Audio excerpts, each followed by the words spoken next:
Assalamu alaikum dear students. I hope all of you are fine. I am your biology instructor Dr. Mohammad Jamshed. Unit MTCAT biology का biological molecules बेटा हम discuss कर रहे थे। आज का जो हमारा बेटा टॉपिक है दैट इज़ मोनोसेक्राइड। बेटा हमारे पास क्लासिफिकेशन ऑफ कार्बोहाइड्रेट्स को अगर हम देखते हैं तो कार्बोहाइड्रेट्स को हम 3 कैटेगरीज के अंदर क्लासीफाई करते हैं। नंबर 1 बेटा हमारे पास मोनोसेक्राइड्स हैं। मोनोसेक्राइड्स बेटा वो शुगर्स हैं that consist of only single saccharide, जिनके अंदर सिंगल सेक्राइड सिंगल शुगर बेटा प्रेजेंट हो। जो सिंपलेस्ट बेटा कार्बोहाइड्रेट्स हैं ये क्या हैं? मोनोसेक्राइड हैं। नेक्स्ट बेटा हमारे पास हैं ओलिगोसेक्राइड्स। ओलिगोसेक्राइड्स के अंदर बेटा हमारे पास 2 to 10 मोनोसेक्राइड्स प्रेजेंट होते हैं। ये इंपॉर्टेंट एमसीक्यू से बेटा आपने माइंड में रखना है कि ओलिगोसेक्राइड्स वो शुगर्स हैं, वो कार्बोहाइड्रेट्स हैं दैट हैव 2 to 10 मोनोसेक्राइड्स। अगर आप उनकी हाइड्रोलाइसिस करवाते हैं तो अगर बेटा हमारे पास 2 मोनोसेक्राइड आपको ऑन हाइड्रोलाइसिस मिलते हैं तो वो डाइसेक्राइड है, 3 मिलते हो तो ट्राइसेक्राइड, 4 मिलते हो तो टेट्रासेक्राइड एंड सो ऑन। इसको हम नेक्स्ट लेक्चर के अंदर डिस्कस करेंगे। नेक्स्ट बेटा हमारे पास पॉलीसेक्राइड्स हैं। पॉलीसेक्राइड्स बेटा वो हमारे पास शुगर्स, वो कार्बोहाइड्रेट्स हैं, वो सेक्राइड्स हैं जिनकी हाइड्रोलाइसिस पर आपको मोर देन 10 मोनोसेक्राइड्स मिलते हैं। देखें, अगर सिंगल सेक्राइड यूनिट है तो वो मोनोसेक्राइड, अगर 2 to 10 मोनोसेक्राइड से कोई शुगर मिलकर बनती है 2 से 3 से 4 से 10 तक तो वो बेटा आपके पास ओलिगोसेक्राइड है। अगर 10 से ज़्यादा 10 से ज़्यादा सेक्राइड्स या मोनोसेक्राइड्स आपस में मिलते हैं तो वो जो शुगर बनेगी वो कौन सी होगी? पॉलीसेक्राइड होगी। आज का जो हमारा लेक्चर है ये सिर्फ और सिर्फ मोनोसेक्राइड पर फोकस करेगा। नेक्स्ट लेक्चर के अंदर हम ओलिगोसेक्राइड और पॉलीसेक्राइड को बेटा डिस्कस करेंगे। अब देखिए बेटा हमारे पास जो कार्बोहाइड्रेट्स हैं ये बेसिकली हमारे पास सैकराइड्स कहलाते हैं। कार्बोहाइड्रेट्स का दूसरा नाम क्या है? सैकराइड्स है, ठीक है। अब ये जो सैकराइड्स है ये एक ग्रीक वर्ड सैकरोन से ड्राइव्ड किया गया है। ये एमसीक्यूज है कि saccharides are derived from Greek word that is known as saccharon. और सैकरोन का मतलब क्या बेटा? शुगर। तो कार्बोहाइड्रेट्स को सैकराइड्स भी कहा जाता है, शुगर्स भी कहा जाता है। ये एमसीक्यूज पॉइंट ऑफ व्यू से इंपॉर्टेंट था। नेक्स्ट बेटा हमारे पास अगर हम मोनोसेक्राइड्स को देखें तो मोनोसेक्राइड्स को हम कैसे डिफाइन कर सकते हैं?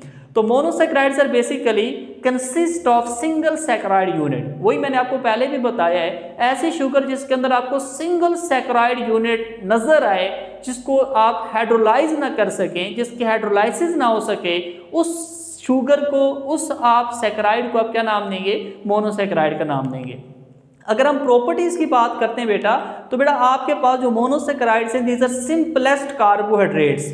अगर एमसीक्यूज आता है कि which one of the following are the simplest sugar, तो जो मोनोसेक्राइड होगी बेटा वो सिंपलेस्ट शुगर होगी। नेक्स्ट बेटा हमारे पास प्रॉपर्टी है monosaccharide can not be hydrolysed.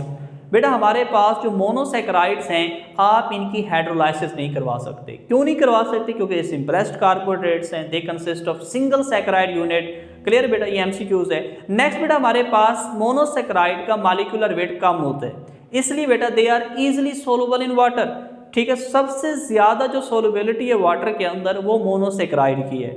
Next बेटा हमारे पास है कि मोनोसेक्राइड्स आर स्वीटेस्ट कार्बोहाइड्रेट्स। अगर आपसे ये यूं पूछा जाए कि which one of the following are sweetest carbohydrate, option हो मोनोसेक्राइड, ओलिगोसेक्राइड, पॉलीसेक्राइड, तो आंसर आएगा मोनोसेक्राइड। और अगर मोनोसेक्राइड में भी ये पूछ लिया जाए कि सबसे ज्यादा कौन सी स्वीटेस्ट मोनोसेक्राइड है तो करेक्ट आंसर जो होगा बेटा दैट इज फ्रक्टोज। फ्रक्टोज वो मोनोसेक्राइड है जो सबसे ज्यादा मीठी है बेटा। अब देखिए नेक्स्ट हमारे पास जनरल जो फार्मूला है मोनोसेक्राइड का दैट इज CnH2nOn। ठीक है, अगर आप ग्लूकोज को भी देखें C6H12O6 है, तो ये जनरल फार्मूला एमसीक्यूज में बेटा पूछ लिया जाता है, तो आपने इसे नोट कर लेना है CnH2nOn बेटा। नेक्स्ट बेटा हमारे पास केमिकल डेफिनेशन अगर देखें, मोनोसेक्राइड के अंदर भी बेटा हाइड्रोजन ऑक्सीजन की जो रेशो है वो 2:1 होती है। अगर केमिकल डेफिनेशन की तरफ हम मूव करें तो मोनोसेक्राइड्स आर पॉलीहाइड्रोक्सी एल्डिहाइड और पॉलीहाइड्रोक्सी कीटोन्स। जो हमने कार्बोहाइड्रेट्स की डेफिनेशन पढ़ी थी बिल्कुल वही डेफिनेशन बेटा मोनोसेक्राइड्स की है। तो मोनोसेक्राइड्स वो कार्बोहाइड्रेट्स हैं, वो मॉलिक्यूल्स हैं, ठीक है, जो कि पॉलीहाइड्रोक्सी एल्डिहाइड होंगे या पॉलीहाइड्रोक्सी कीटोन्स होंगे बेटा। अब देखिए बेटा आपके पास ये ग्लेसर एल्डिहाइड है बेटा। ग्लेसर एल्डिहाइड ट्राइओज शुगर है, मतलब वो शुगर जिसमें 3 कार्बन हो उसे कहते हैं ट्राइओज। अब देखिए जो ग्लेसर एल्डिहाइड है इसके अंदर आपके पास जो फंक्शनल ग्रुप प्रेजेंट है दैट इज एल्डिहाइड। देखें ये मैंने सर्कल किया है, ये एल्डिहाइड बेटा ग्रुप है, ठीक है। अब देखिए आपके पास जो शुगर एल्डिहाइड होती है उसके अंदर एल्डिहाइड फंक्शनल ग्रुप होगा और जो कीटो शुगर होगी उसके अंदर बेटा कीटो फंक्शनल ग्रुप होगा। तो ये जो शुगर है बेटा आप इसमें देखें ये आपके पास क्या जी पॉलीहाइड्रोक्सी एल्डिहाइड है। अब देखें ये आपके पास कौन सी शुगर है, that is dihydroxy acetone. Dihydroxy acetone भी ट्रायोज शुगर है, 3 कार्बन वाली शुगर है, लेकिन इसमें बेटा आपके पास जो फंक्शनल ग्रुप है वो है कीटो फंक्शनल ग्रुप। आपने एक बात याद रखनी है बेटा, अगर किसी शुगर के अंदर एल्डिहाइड फंक्शनल ग्रुप होगा तो वो हमेशा कार्बन नंबर 1 के साथ अटैच होगा, ठीक है बेटा। और अगर किसी शुगर में कीटो फंक्शनल ग्रुप प्रेजेंट है तो उस कार्बन नंबर जो 2 होगा उसके साथ हमेशा कीटो ग्रुप क्या होगा, अटैच होगा। ये आपने एमसीक्यूज पॉइंट ऑफ व्यू से याद रखना है।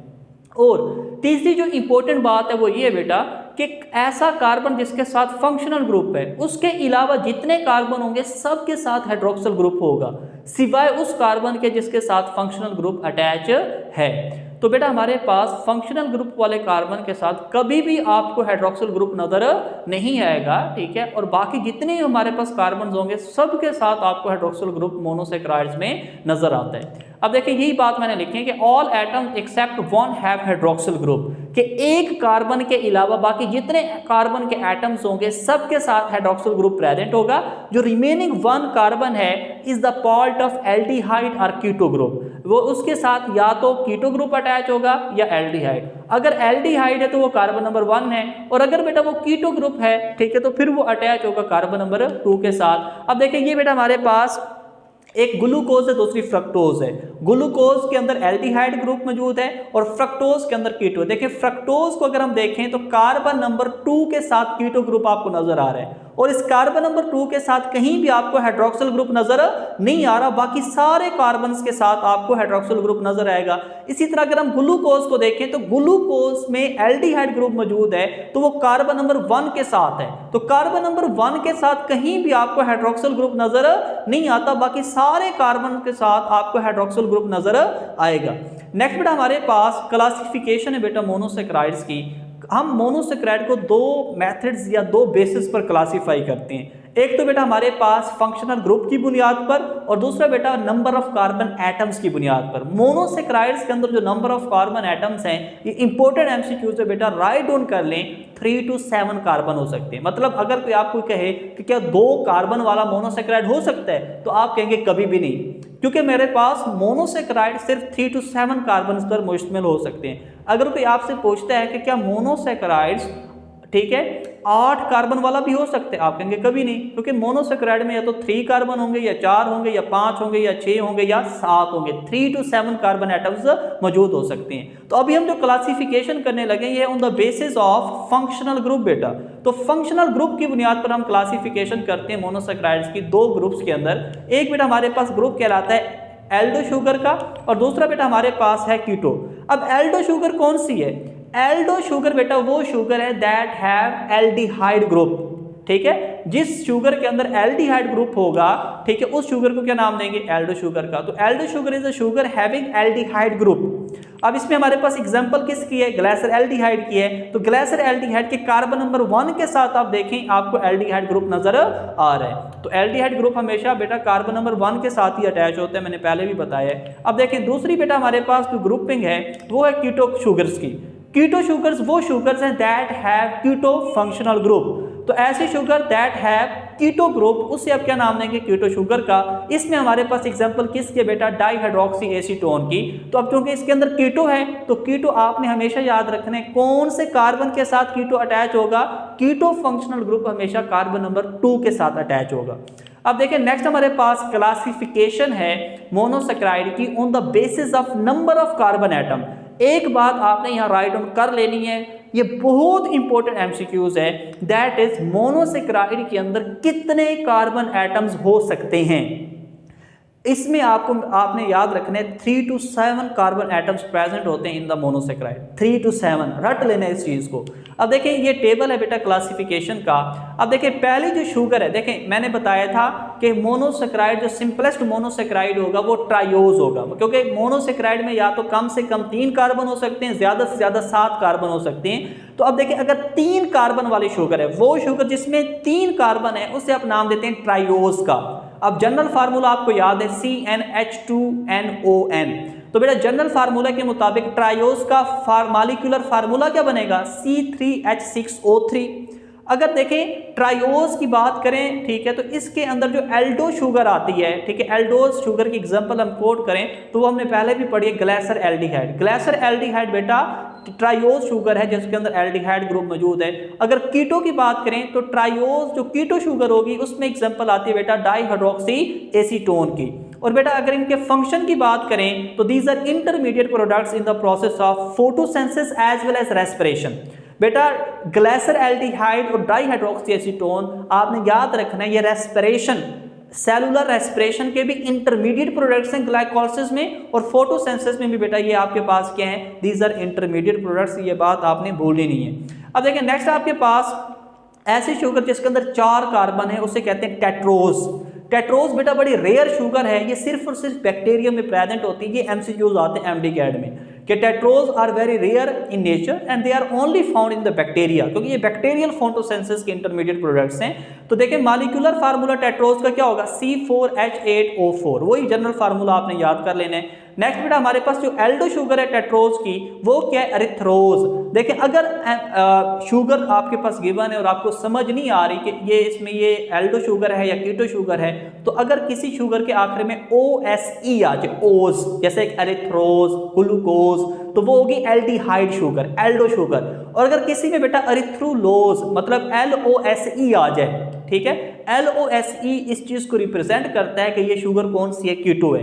तो एरिथ्रोलोज बेटा कीटो शुगर है, कौन सी, टेट्रोज। तो टेट्रोज वो शुगर जिसके अंदर कीटो फंक्शनल ग्रुप है, दैट इज एरिथ्रोलोज। और फंक्शन क्या बेटा, these are bacterial intermediate products of bacterial photosynthesis. तो जो हमारे पास टेट्रोज हैं जैसे कि एरिथ्रोज हो गया, एरिथ्रोलोज हो गया, ये सिर्फ बैक्टीरियल फोटोसिंथेसिस में आपको मिलते हैं, बाकी किसी और ऑर्गेनिज्म में मौजूद नहीं होते।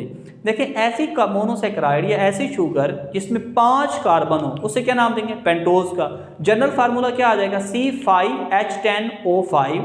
अब देखें यहाँ हमारे पास एल्डो में देखें तो एल्डो जो पेंटोज शुगर है वो है, एक है राइबोज, दूसरी डीऑक्सीराइबोज। राइबोज बेटा 5 कार्बन वाली शुगर है, अगर आप उसके कार्बन नंबर 2 से ऑक्सीजन को रिमूव कर लें तो वो बन जाएगी आपके पास डीऑक्सीराइबोज। और अगर बेटा हमारे पास टेट्रोज की कीटो शुगर देखें तो वो आपके पास के राइबोलोज, ठीक है बेटा। और इसका फंक्शन अगर आप देखें तो हमारे पास आरएनए के अंदर राइबोज मौजूद होती है और डीएनए के अंदर क्या होते हैं, डीऑक्सीराइबोज। और जो राइबोलोज है बेटा this is the intermediate product of photosynthesis. Next बेटा हमारे पास 6 कार्बन वाली अगर शुगर को आप देखते हैं मोनोसैकेराइड को तो उसका नाम है हेक्सोज। जनरल फार्मूला क्या होगा, C6, ठीक है, H12O6। अब एल्डो जो शुगर है बेटा, ठीक है, हेक्सोज की, वो है ग्लूकोज एंड गैलेक्टोज, ठीक है। और जो बेटा हमारे पास कीटो शुगर है दैट इज फ्रक्टोज। तो देखें ग्लूकोज और गैलेक्टोज तो बेटा हमारे पास मोनोसैकेराइड्स हैं, ठीक है। जो ग्लूकोज है बेटा ये मेन रेस्पिरेटरी फ्यूल है, ये क्या बेटा, रेस्पिरेटरी फ्यूल है। और जो गैलेक्टोज है ये मिल्क शुगर के अंदर बेटा प्रेजेंट होती है। लैक्टोज बेटा हमारे पास ग्लूकोज और गैलेक्टोज से मिलकर बनते हैं, आप सबको पता है। और फ्रक्टोज जो बेटा हमारे पास है, ठीक है, ये आपने एक बात याद रखनी है बेटा, हमारे पास जो स्पर्म, ये पहले लेक्चर के अंदर मैं ये बात बता चुका हूँ कि स्पर्म जो सेल है, ठीक है, जो ह्यूमन मेल गैमीट है, उसके अंदर जो रेस्पिरेटरी फ्यूल इस्तेमाल किया जाता है दैट इज फ्रक्टोज, ठीक है बेटा। और ये बेटा जो फ्रक्टोज है, ग्लूकोज और फ्रक्टोज आपस में मिलकर सक्रोज को भी बनाते हैं, केन शुगर को। नेक्स्ट हमारे पास है 7 कार्बन वाली शुगर जिसका नाम है हेप्टोज। जनरल फार्मूला क्या होगा, C7H14O7। और बेटा अगर इसकी एल्डिहाइड फॉर्म देखें, एल्डो शुगर देखें हेप्टोज की, दैट इज ग्लूकोहेप्टोज। ग्लूकोहेप्टोज बेटा 7 कार्बन वाली शुगर है जिसमें एल्डिहाइड फंक्शनल ग्रुप प्रेजेंट है। और अगर हम कीटो इसकी फॉर्म देखें तो वो क्या है, सीडोहेप्टुलोज। और ये बेटा इंटरमीडिएट प्रोडक्ट हैं किसके बेटा, फोटोसिंथेसिस के। तो ये क्लासिफिकेशन थी on the basis of number of carbon atom. तो अक्सर यहाँ से एमसीक्यूज पिक कर लिया जाता है। अब कितने कार्बन हो सकते हैं मोनोसैकेराइड्स में बेटा, भूलनी नहीं बात, ये 3 to 7 हो सकते हैं। अब देखिए नेक्स्ट आपके पास बेटा रिंग स्ट्रक्चर। अब देखें जब भी आप मोनोसैकेराइड्स को पानी में डालेंगे तो उनका जो ओपन चेन स्ट्रक्चर है वो कन्वर्ट हो जाएगा किसके अंदर बेटा, एक रिंग की शक्ल में। वो रिंग बन जाएगा, क्यों बन जाता है, खुद को स्टेबलाइज करने के लिए, ठीक है। तो ये रिंग की जो कहानी है बड़ी इंटरेस्टिंग है, ठीक है, फोकस करने इस बात पे ताकि आप लोगों को समझ आ जाए। तो देखिए 2 तरह के रिंग बेटा मोनोसैकेराइड्स बनाते हैं, एक फ्यूरानोज और दूसरा बेटा पायरानोज। जो फ्यूरानोज रिंग है बेटा वो 5 मेंबर रिंग है, मतलब उस रिंग के अंदर कितने मेंबर्स हो सकते हैं बेटा, 5 मेंबर्स हो सकते हैं, जिसमें से 4 कार्बन होंगे और एक क्या होगा, ऑक्सीजन होगा, याद रखने। और ये जो 5 मेंबर रिंग है बेटा ये कौन से शुगर्स बनाती है, ये बड़ा इंपॉर्टेंट एमसीक्यूज है। अब मेरे पास एक तो पेंटोजेज, जितनी भी पेंटोजेज है, चाहे कि एल्डो शुगर है चाहे बेटा कीटो शुगर है, वो सारी की सारी जब भी आप उसे वाटर के अंदर डालेंगे, जब भी आप उसका सोल्यूशन बनाएंगे, तो वो जो रिंग बनेगा उसका नाम होगा फ्यूरानोज रिंग, 5 कार्बन वाला रिंग। और बेटा जो बाकी कीटो हेक्सोजेस हैं, कीटो हेक्सोजेस का मतलब 6 कार्बन वाली शुगर जिसके अंदर कीटो फंक्शनल ग्रुप प्रेजेंट है, अगर आप कीटो हेक्सोजेस को भी सॉल्यूशन में डालेंगे, वाटर में डालेंगे, उसका एक्वस सॉल्यूशन बनाएंगे, तो वो भी बेटा हमेशा आपके पास 5 मेंबर्ड रिंग मतलब के फ्यूरानोज रिंग बनाएगा। तो पेंटोजेस और कीटो हेक्सोजेस कौन सा रिंग बनाती है बेटा, फ्यूरानोज रिंग बनाती हैं। अब देखिए ये आप देख लें, ये आपके पास 5 कार्बन वाला रिंग है जिसमें 4 कार्बन है, और बेटा जो 5वां एलिमेंट है, जो 5वां मेंबर है वो क्या बेटा, ऑक्सीजन है। अब देखिए पैरानोज की बात करें तो पैरानोज बेटा 6 कार्बन वाला 6 मेंबर रिंग है जिसमें 5 कार्बन और छठा जो बेटा मेंबर है वो क्या होता है, ऑक्सीजन होता है। अब देखिए जो 6 मेंबर रिंग है ये कौन सी शुगर्स बनाती है बेटा, ये एल्डो हेक्सोजेस, जितनी भी एल्डो हेक्सोजेस 6 कार्बन वाला शुगर होगा जिसके अंदर एल्डिहाइड ग्रुप प्रेजेंट है, वो एल्डो हेक्सोजेस बेटा जब भी पानी में जाएंगी 6 मेंबर रिंग पैरानोज बनाएंगे बेटा। नेक्स्ट बेटा हमारे पास देखेंगे डायग्राम आप देख ले, आप इसमें देखें 5 कार्बन है, ठीक है, 5वें कार्बन के साथ देखें ऑक्सीजन अटैच है, ऑक्सीजन 1 और 5 के दरमियान है, तो 5 कार्बन और छठा मेंबर कौन सा होता है बेटा, ऑक्सीजन होता है। तो ये हमारे पास पैरानोज रिंग है 6 कार्बन वाला। नेक्स्ट बेटा हमारे पास राइबोफ्यूरानोज, ये पीटीबी के अंदर बेटा गिवन है राइबोफ्यूरानोज। राइबो का मतलब होता है राइबोस। अब देखिए राइबोस हमारे पास कौन से शुगर है बेटा, पेंटोज शुगर है, ठीक है, एल्डोज, ठीक है, पेंटो एल्डोज शुगर 5 कार्बन वाले जिसके अंदर एल्डिहाइड फंक्शनल ग्रुप प्रेजेंट है। जब आप उसे पानी में डालते हैं तो वो 5 कार्बन वाला रिंग बनाते हैं जिसका नाम है फ्यूरानोज। तो राइबोज का जो 5 कार्बन वाला रिंग है इसका नाम क्या बन गया, राइबोफ्यूरानोज बन गया बेटा। देखिए बेटा ये आपके पास एक जनरल स्ट्रक्चर है, ओपन स्ट्रक्चर है राइबोफ्यूरानोज का। देखिए जो सेकंड लास्ट कार्बन होता है ना उसे कहते हैं पिनल्टी मेड कार्बन। क्या कहते हैं बेटा, उसे हम नाम देते हैं पिनल्टी मेड कार्बन, और ये वो कार्बन है जो कुर्बानी देते हैं। देखिए आपने देखा कि कार्बन नंबर 1 के अलावा बाकी हर कार्बन के साथ हाइड्रोक्सिल ग्रुप प्रेजेंट है।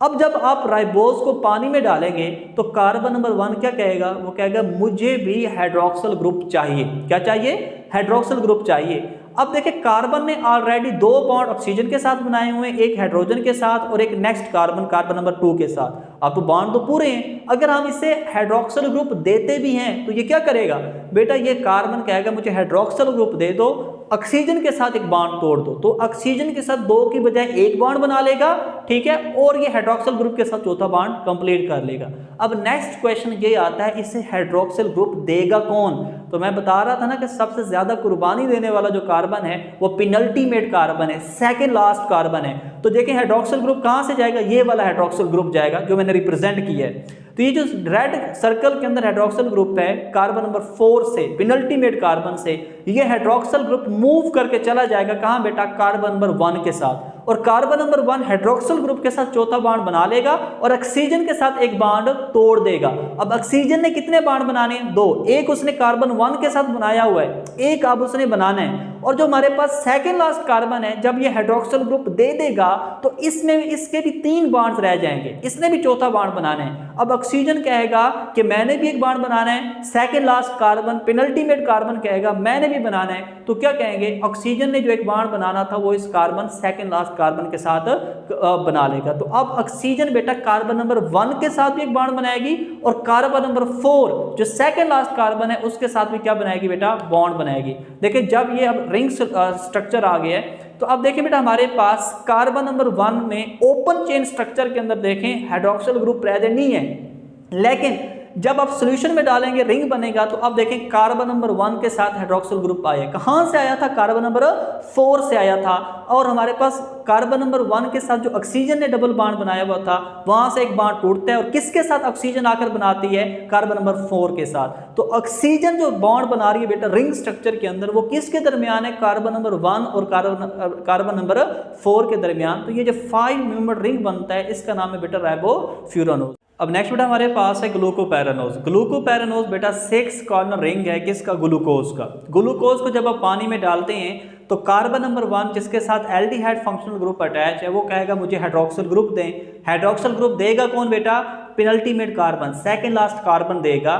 तो देखिए कार्बन जो 1 है वो हाइड्रोक्सिल ग्रुप ले लेगा और ऑक्सीजन के साथ एक बॉन्ड तोड़ देगा, और जो ऑक्सीजन है बेटा वो किसके साथ जाकर बॉन्ड बनाएगा? कार्बन नंबर 5 के साथ, सेकंड लास्ट कार्बन के साथ। देखिए बेटा हमारे पास कार्बन नंबर 1 और 5 के दरमियान ऑक्सीजन बॉन्ड बन गया है, और जो हाइड्रोक्सिल ग्रुप था वो किसके साथ पास चला गया? कार्बन नंबर 1 के साथ। तो अगर ऐसे रिंग के फॉर्म में देखें तो देखें 6 मेंबर रिंग बना है, कार्बन नंबर 1 के पास अब हाइड्रोक्सिल ग्रुप है, और कार्बन नंबर 5 और 1 और 5 के दरमियान बेटा क्या है? ऑक्सीजन है। तो ये जो रिंग बनता है बेटा इसका क्या नाम है? ग्लूकोपैरानोज। जितनी भी एल्डोहेक्सोज शुगर है बेटा सारी पैरानोज रिंग बनाती हैं।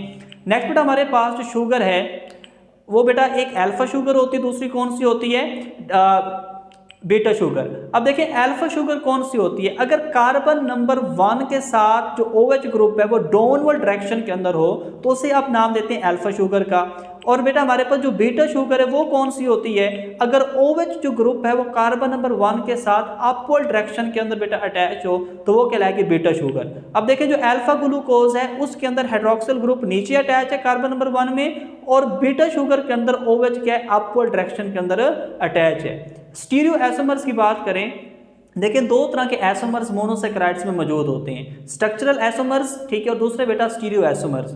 और जो हमारे पास स्ट्रक्चरल एसोमर्स हैं, ठीक है, वो किस वजह से होते हैं? Due to difference in the functional group. अब हमारे पास ग्लूकोज और फ्रक्टोज स्ट्रक्चरल एसोमर्स हैं एक दूसरे के। ग्लूकोज में बेटा हमारे पास क्या है? एल्डिहाइड फंक्शनल ग्रुप है, और फ्रक्टोज के अंदर बेटा क्या है? कीटो फंक्शनल ग्रुप है। तो अगर फंक्शनल ग्रुप के डिफरेंस की वजह से हमारे पास जो एसोमर्स आते हैं वो कौन से होते हैं? स्ट्रक्चरल एसोमर्स। अब हमारे पास स्टीरियो एसोमर्स क्या हैं? तो बेटा हमारे पास isomers in which hydrogen and hydroxyl groups are arranged, ठीक है, in different pattern to the asymmetrical carbon atoms are called stereo isomers, और इस प्रोसेस को हम नाम देते हैं स्टीरियो एसोमरिज्म का। अब हमारे पास एसिमेट्रिकल कार्बन एटम्स क्या हैं? The carbon which make 4 bonds with 4 different atoms or 4 different groups, ठीक है, such carbon is known as asymmetrical carbon। अगर एक कार्बन 4 different atom या ग्रुप्स के साथ 4 different bonds बना रहा है तो इस कार्बन को आप क्या नाम देंगे बेटा? asymmetrical कार्बन का। और with the help of asymmetrical carbon we can calculate the number of stereoisomers। अब देखिए बेटा हमारे पास अगर आप asymmetrical कार्बन्स के साथ हाइड्रोजन और हाइड्रोक्सिल ग्रुप डिफरेंट करते जाएं इन पोजीशन, ठीक है, कभी राइट साइड पर अटैच कर दें कभी लेफ्ट साइड पे, अगर अरेंजमेंट डिफरेंट करेंगे तो हमारे पास एसोमर्स बनते जाएंगे। अब हमारे पास ग्लूकोज में कितने एसिमेट्रिकल कार्बन एटम्स हैं? देखिए 1 और 6 कार्बन के अलावा, ठीक है, 2, 3, 4 एंड 5 जो कार्बन नंबर हैं they are asymmetrical carbon atoms. क्योंकि बेटा ये जो 4 हमारे पास एसिमेट्रिकल कार्बन एटम्स हैं डिफरेंट ग्रुप्स के साथ क्या बेटा अटैच है। 1 क्यों नहीं एसिमेट्रिकल कार्बन? क्योंकि कार्बन ने 2 बॉन्ड्स बनाए हुए हैं किसके साथ? ऑक्सीजन के साथ, ठीक है। लास्ट वाले कार्बन को देखिए उसने 2 बॉन्ड्स बनाए हुए हैं हाइड्रोजन के साथ, तो इस वजह से बेटा 1 और जो 6th कार्बन है ये हमारे पास एसिमेट्रिकल कार्बन नहीं है, बाकी जितने हैं 4 वो क्या है? एसिमेट्रिकल कार्बन एटम्स हैं। अब हमारे पास जनरल फार्मूला क्या बेटा स्टीरियो एसोमर्स को मालूम करने का? वो बेटा हमारे पास है 2 की पावर n। अब n क्या चीज है? n is the number of asymmetrical carbon atoms. तो देखिए हमारे पास कार्बन ग्लूकोज में 4 एसिमेट्रिकल कार्बन थे, तो 2 की पावर 4 करेंगे तो आंसर क्या आएगा? 16। अब देखिए ग्लूकोज के स्टीरियो एसोमर्स को देखें तो 8 हैं हमारे पास डी वाले, और 8 क्या होंगे? एल वाले। देखें डी हमारे पास कौन सी शुगर है? एल कौन सी शुगर है? अगर सेकेंड लास्ट कार्बन के साथ जो पेनल्टीमेट कार्बन कहलाता है, अगर OH राइट साइड पर मौजूद हो तो वो डी शुगर होगी, और अगर हमारे पास सेकेंड लास्ट कार्बन या पेनल्टीमेट कार्बन में लेफ्ट साइड पर एल से लेफ्ट साइड पर OH अटैच होगा तो वो एल शुगर होगी। अब देखें डी अलोज है, डी अल्ट्रोज है, डी ग्लूकोज है, डी मैनोज है, डी ग्लूकोज है, डी आयोडोज है, डी गैलेक्टोज है, डी टेलोज है, ये सारे बेटा हमारे पास स्टीरियो एसोमर्स हैं ग्लूकोज के। अब यहाँ अब देखें इन सब में एसिमेट्रिकल जो कार्बन है, ठीक है, कार्बन नंबर 5 जो है जिसे पेनल्टीमेट कार्बन कहते हैं, इन सब में वहां OH की पोजीशन क्या होगी? राइट साइड पर। बाकी कार्बन पर H और OH की पोजीशन क्या कर रही है? वेरी कर रही है। नेक्स्ट बेटा 8 है एल वाले। अब जो एल वाले जैसे कि एल टेलोज है, एल गैलेक्टोज है, एल गुलोज है, एल अलोज है, एल ग्लूकोज है, एल अल्ट्रोज है, एल आयोडोज है, एल मैनोज है, इसमें जो सेकंड लास्ट कार्बन है पेनल्टीमेट कार्बन, उन सब में हाइड्रोक्सिल ग्रुप की जो पोजीशन है वो लेफ्ट साइड पर है क्योंकि ये एल शुगर है। और फिर बाकी जो 3 एसिमेट्रिकल कार्बन्स हैं वहां बेटा हाइड्रोजन और हाइड्रोक्सिल ग्रुप की पोजीशन क्या कर रही है, वेरी कर रही है। तो इस तरह 8 डी वाले और 8 एल वाले टोटल कितने स्टीरियो आइसोमर्स हैं ग्लूकोज को, 16। ये बेटा एमसीक्यूज में आते हैं। नेक्स्ट बेटा हमारे पास अभी हमने बात की कि एक हमारे पास डी शुगर है। डी शुगर कौन सी होगी कि if A OH hydroxyl group is attach on the right side of the penultimate carbon, अगर राइट साइड पर मौजूद है तो वो डी शुगर है। और हमारे पास एल शुगर कौन सी है, if OH group hydroxyl group is attach on the left side of penultimate carbon. देखें डी राइबोज में देखें सेकंड लास्ट कार्बन में हाइड्रोक्सिल जो ग्रुप है ये राइट साइड पर है, और एल राइबोज के अंदर बेटा हमारे पास सेकंड लास्ट कार्बन के साथ हाइड्रोक्सिल ग्रुप लेफ्ट साइड पर अटैच है। नेक्स्ट बेटा हमारे पास क्लासिफिकेशन है स्टीरियो आइसोमर्स की। 3 तरह के स्टीरियो आइसोमर्स होते हैं, इनएंटियोमर्स हैं, डाइएस्टीरियो आइसोमर्स हैं, और तीसरा कौन सा बेटा, एपीमर। अब सबसे पहले हम डिस्कस करते हैं इनएंटियोमर्स क्या होते हैं। बेटा हमारे पास ऐसा stereoisomer which are non superimposable mirror image of each other, ऐसे स्टीरियो आइसोमर्स बेटा जो एक दूसरे के non superimposable mirror image हो। इसका क्या मतलब है बेटा कि उनकी राइट साइड आपस में, मतलब राइट को अगर राइट पर रखें तो मैच ना करें, लेफ्ट को लेफ्ट पर रखें तो मैच ना करें। हाँ, राइट साइड इक्वल होगी लेफ्ट साइड के और लेफ्ट साइड इक्वल होगी राइट साइड के। ऐसे जो मिरर इमेज होते हैं उन्हें कहते हैं non superimposable mirror image. जैसे कि एग्जांपल क्या है, L and D isomers of glucose. देखें डी ग्लूकोज और हमारे पास जो एल ग्लूकोज है, अब इसमें देखें बेटा राइट साइड इक्वल है, डी ग्लूकोज की राइट साइड इक्वल है एल ग्लूकोज की लेफ्ट साइड के, और डी ग्लूकोज की लेफ्ट साइड इक्वल है किसके बेटा, एल ग्लूकोज की राइट साइड पे। तो ये बेटा हमारे पास non superimposable mirror image है एक दूसरे के, इसलिए इन्हें हम नाम देते हैं इनएंटियोमर्स का। अब देखिए नेक्स्ट आपके पास है डाइएस्टीरियो आइसोमर्स। डाई का मतलब होता है 2। अब इसका मतलब आपने डाई से 2 कैसे याद रखना है कि वो कहते हैं ऐसा stereo isomers which having different arrangement of hydrogen and hydroxyl groups eight more than 1 asymmetrical carbon atom. एक से ज्यादा एसिमेट्रिकल कार्बन एटम पर अगर हाइड्रोजन और हाइड्रोक्सिल ग्रुप की जो अरेंजमेंट है, जो उनकी पोजीशन है, डिफरेंट हो, ऐसे स्टीरियो आइसोमर्स को आप क्या नाम देंगे, डाइएस्टीरियो आइसोमर्स का नाम देंगे। देखें अगर non superimposable mirror image थे, मतलब राइट लेफ्ट के इक्वल लेफ्ट राइट के इक्वल अरेंजमेंट उनकी देखें तो वो कहलाते थे इनएंटियोमर्स। अगर एक से ज्यादा एसिमेट्रिकल कार्बन एटम्स पर हाइड्रोजन और हाइड्रोक्सिल ग्रुप की पोजीशन डिफरेंट है तो वो क्या कहलाएगी, डाइएस्टीरियो आइसोमर्स कहलाएगी। एग्जांपल क्या, डी एलोज एंड डी मैनोज। देखिए ये डी एलोज है, ये डी मैनोज है। इसमें बेटा कार्बन नंबर 2 और 3 पर देखें हमारे पास यहाँ पर डी एलोज के अंदर बेटा राइट साइड पर आपको क्या नजर आ रहा है बेटा, राइट साइड पर बेटा आपको देखें हाइड्रोजन और हाइड्रोक्सिल ग्रुप आपको इनके अरेंजमेंट यहाँ डी एलोज में देखें, और यही अरेंजमेंट आप देखें डी मैनोज के अंदर। तो देखिए बेटा हमारे पास यहाँ 2 कार्बन्स पर हाइड्रोजन और हाइड्रोक्सिल ग्रुप की जो पोजीशन है वो एक दूसरे से अपोजिट है, डिफरेंट है। तो हमने कहा कि अगर एक से ज्यादा एसिमेट्रिकल कार्बन एटम्स पर, ठीक है, हाइड्रोजन और हाइड्रोक्सिल ग्रुप की पोजीशन वेरी करे तो वो जो स्टीरियो आइसोमर्स हैं वो क्या कहलाएंगे, डाइएस्टीरियो आइसोमर्स कहलाएंगे। अब देखिए नेक्स्ट आपके पास है एपीमर्स। एपीमर्स क्या बेटा, स्टीरियो आइसोमर्स हैं having different arrangement of hydrogen and hydroxyl groups eight only 1 asymmetrical carbon atom. अगर बेटा ऐसे आइसोमर्स, ऐसे स्टीरियो आइसोमर जिनमें सिर्फ एक एसिमेट्रिकल कार्बन एटम पर हाइड्रोजन और हाइड्रोक्सिल ग्रुप की पोजीशन या अरेंजमेंट डिफरेंट हो, ऐसे स्टीरियो आइसोमर्स को आप क्या नाम देंगे, एपीमर्स का नाम देंगे। एग्जांपल क्या बेटा, डी ग्लूकोज और डी मैनोज। अब देखें बेटा हमारे पास डी ग्लूकोज और डी मैनोज में देखें कार्बन नंबर 2 पर हाइड्रोजन और हाइड्रोक्सिल ग्रुप की पोजीशन क्या है, अपोजिट है, डिफरेंट है। इसी तरह डी ग्लूकोज और डी गैलेक्टोज में देखें कार्बन नंबर 4 पर हाइड्रोजन और हाइड्रोक्सिल ग्रुप की पोजीशन क्या, डिफरेंट है। तो अगर सिर्फ एक एसिमेट्रिकल कार्बन एटम पर हाइड्रोजन और हाइड्रोक्सिल ग्रुप की पोजीशन डिफरेंट हो, उनके अरेंजमेंट डिफरेंट हो, तो उससे आप क्या नाम देते हैं, एपीमर्स का नाम देते हैं। नेक्स्ट बेटा सोर्सेज है ग्लूकोज के। फ्री स्टेट के अंदर ग्लूकोज कहाँ मिलेगा, फिग्स के अंदर, डेट्स के अंदर, ठीक है, ग्रेप्स के अंदर आपको ग्लूकोज मिलता है। कंबाइंड स्टेट में ओलिगोसैकेराइड्स में है, पॉलीसैकेराइड्स में है। जब भी आप ओलिगोसैकेराइड को हाइड्रोलाइसिस करवाएंगे तो 2 to 10 मोनोसैकेराइड मिलेंगे, और जब भी आप पॉलीसैकेराइड की हाइड्रोलाइसिस करवाएंगे तो मोर देन 10 मोनोसैकेराइड्स आपको हासिल होंगे। नेक्स्ट नेचुरल सोर्स की बात करें तो ब्लड के अंदर कितने परसेंट ग्लूकोज है बेटा, ब्लड कंटेन 0.08% ग्लूकोज। कितने परसेंट बेटा, 0.08% ग्लूकोज है। ये इंपॉर्टेंट एमसीक्यूज है। नेक्स्ट बेटा फोटोसिंथेसिस एक ठीक है एंडोजेनिक प्रोसेस है। एंडोजेनिक का मतलब है कि जो एनर्जी या हीट को क्या करते हैं बेटा, अब्जॉर्ब करते हैं। ठीक है, आप इसे एंडोथर्मिक प्रोसेस का नाम भी दे सकते हैं। जो एनर्जी को क्या करते हो, इस्तेमाल करता हो बेटा रिएक्शन करवाने के लिए, तो वो जो प्रोसेस होता है दैट इज एंडोजेनिक। ठीक है, या आप उसे बेटा आमतौर पर एंडोथर्मिक प्रोसेस का नाम दे देते हैं। अब देखिए फोटोसिंथेसिस, इसमें कार्बन डाइऑक्साइड और वाटर रिएक्ट करते हैं the presence of sunlight and chlorophyll, और क्या बनता है बेटा, ग्लूकोज बनता है, और एज अ बाई प्रोडक्ट क्या होती है, ऑक्सीजन रिलीज होती है। ये बेटा हमारे पास इंपॉर्टेंट एमसीक्यूज हैं कि अगर 10 ग्राम ऑफ ग्लूकोज बनाना हो तो कितनी एनर्जी चाहिए, 717.6 किलो कैलोरी एनर्जी चाहिए बेटा। और अगर 100 ग्राम ऑफ ग्लूकोज बनाना हो तो एनर्जी क्या हो जाएगी, 7176 किलो कैलोरी। और अगर 1 ग्राम ऑफ ग्लूकोज बनाना हो तो एनर्जी कितनी हो जाएगी, 71.76 किलो कैलोरी। तो ये बेटा हमारे पास इस चीज को डिनोट करता है कि अगर आपने ग्लूकोज बनाना है तो एनर्जी लेनी पड़ेगी। कहाँ से मिलेगी, सनलाइट से मिलेगी। तो ये एंडोजेनिक प्रोसेस है, एंडोथर्मिक प्रोसेस है, इसमें एनर्जी क्या होती है बेटा, इस्तेमाल होती है। थैंक यू बेटा। इंशाल्लाह नेक्स्ट लेक्चर हमारा होगा ओलिगोसैकेराइड एंड पॉलीसैकेराइड का। तब तक अल्लाह हाफिज।